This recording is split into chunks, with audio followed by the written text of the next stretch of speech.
Welcome back to Rad JBI. I'm JB. This is the third video in our series of building the lightest forks in the world. And in this video, we're going to talk about what we're doing to the internals of the fork in order for the fork to perform at its best.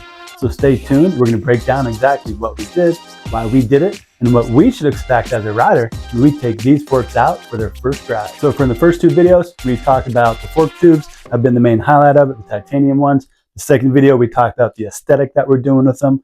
So for this third one, it's going to be about the JBI Spec, WP AER, or exact AER air fork mods we are doing in order to make this one of the best performing air forks available on the market. Now, we've been tuning these air forks since 2015 and a half. They first came out on 2016 and a half. They first got them out on the factory edition KTM. So we've had almost 10 years now of tuning time with them.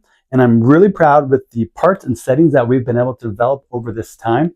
We feel like these perform almost as good as our spring fork options. They're not quite as good, but they're pretty close. And for those that only purchase the JBI Spec WP AER fork revalve service from us, or DIY kit, you get a very good performing fork at a very fair value. If you send it in to us, it's only $425 for us to revalve it, or we can send that to you in a DIY kit. In comparison, our spring fork options are just under $2,000.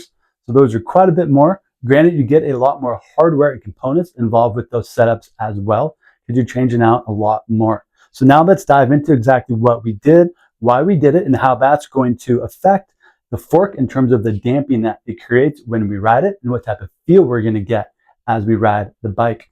So the highlight of this setup is going to be our JBI titanium subvalve. That piece fits into what we call the WP compression assembly. That interacts with the compression clicker here at the top. The reason we are such big fans of subvalves is they provide the forks very good low speed compression damping. In simple forms, it makes a fork more effective in its compression damping ability. We like doing that because the more effective we can make this fork generate compression and rebound damping, the less we have to rely on air pressure. I say that because if this fork doesn't make as much compression damping as it could and give the fork good hold up, you often have to rely on utilizing more air pressure to get the characteristics you want from the fork. The downside of doing that is as you add more pressure into your forks, it's going to make the seal grip the sealing walls even tighter. It's going to make the seal grip the cylinder walls even tighter, and it's going to create more stiction. So the fork is going to be less comfortable to ride. So the better we can make the damping side perform, we can usually rely on utilizing less air pressure. Now, we're not dropping it a ton. It's typically between 3 to 5 pounds less than what you would normally do. But that's something you can actually feel at the handlebars. Meaning if you were to push down on your bike with your normal amount of air pressure and then take off 3 to 5 psi and then push down again, you would feel the fork to be easier to move. So our JBI subvalve is one of our key components in this revalve process. Now, the part alone isn't what brings it all its value. It is how we revalve and configure the shim stack to incorporate that piece as well. And over the years, we refine all our settings. Every single year, we revisit all the different brands, bikes, and suspension that we work on, and we like to see where we left off and where we can pick up and improve upon it. So the settings we have here are nearly 10 years in the making, and they have been fine-tuned and developed year after year after year. Now, to complement what we did in the compression assembly, we also updated the mid-valve piston as well. Now, there's a few key features I want to point out on this that are different from the OEM WP piston. Now, the very early versions of this, they featured a plastic piston.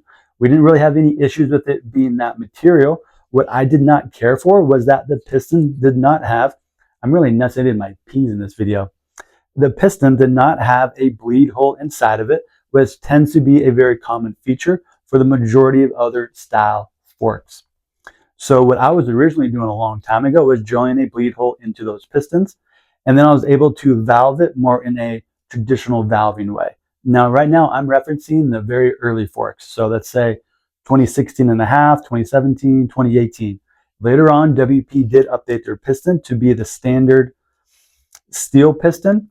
which is a little bit heavier. Again, I don't have gripes with that, but it still did not have a bleed hole in it. I also wasn't a huge fan of the piston design either.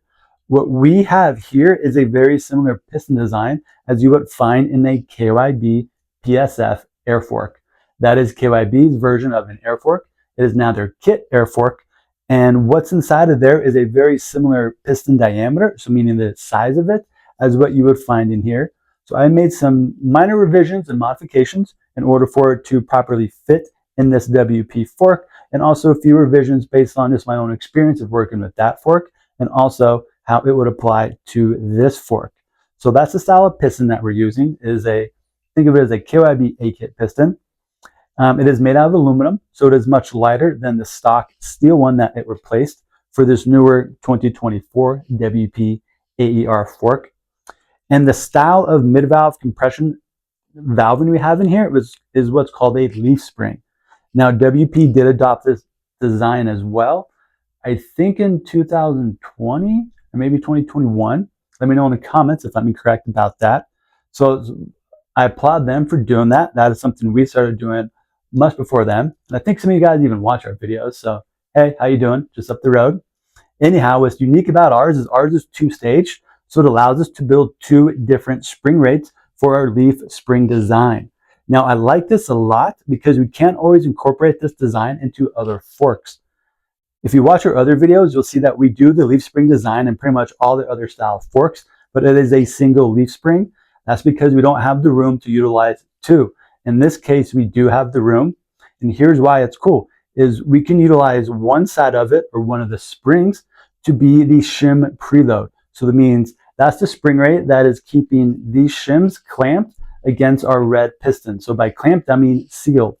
The other spring is going to be the spring that allows these shims to lift open and away from the piston. When you only have a one-sided leaf spring, the spring you use to preload the shims against the piston, and also the spring that is going to deflect and compress as the shims lift off from the piston, is going to be the same spring rate. So that can be a little bit harder in setup wise, because sometimes you don't want that same spring rate. I'm not going to go too much into that, but with this, it's a little more complex to set up, but once you get it set up quite right, you get some really good results. So with that, we really get some better overall compression and rebound damping out of this fork. We get better hold up. So as you ride fast, the fork wants to stay up in its stroke. You also get some better bottoming. So again, with that, we're allowed to utilize less air pressure in the typical air chamber.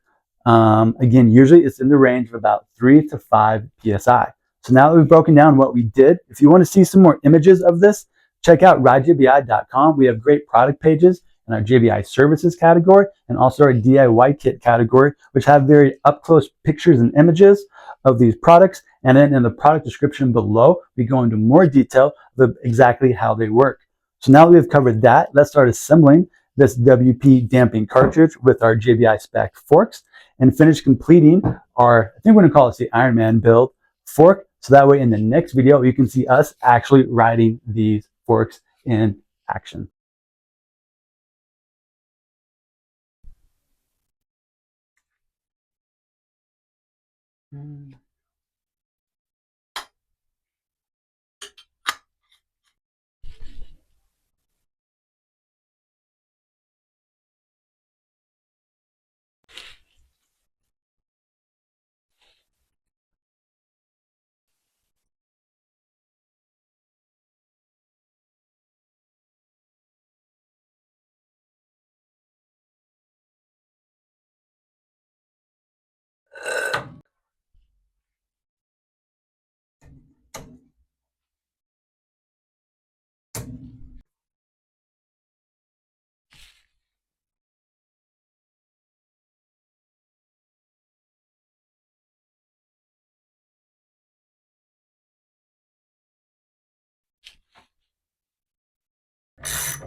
All right, guys, thank you for tagging along as we completed our JBI Spec Ironman lightest forks in the world build.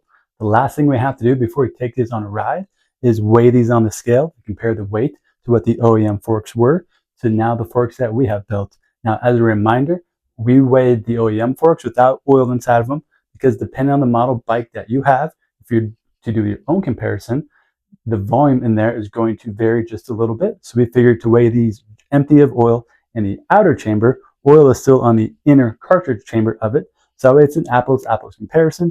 We're really comparing the difference of the weight of the two forks due to the titanium tubes. So let's put these up on the scale and see what we get.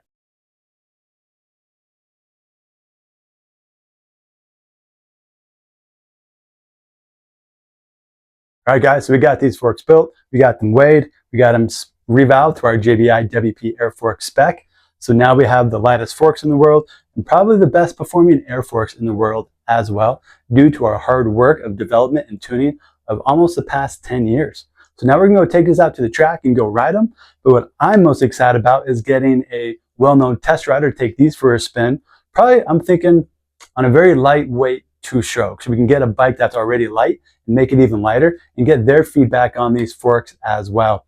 Now, as a reminder, we've already built a set of these forks a long time ago, and we ran them for about 100 hours with the black tubes I showed you guys in the first video. And then we have a set of WP 6500 forks, so spring forks with these same tubes on them as well. So these are nothing new to us.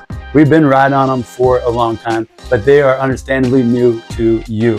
So thanks for tuning in and joining us for this journey. We got a few more videos in this series. I'm excited for these next few ones because I think they're gonna be the most funnest ones to watch.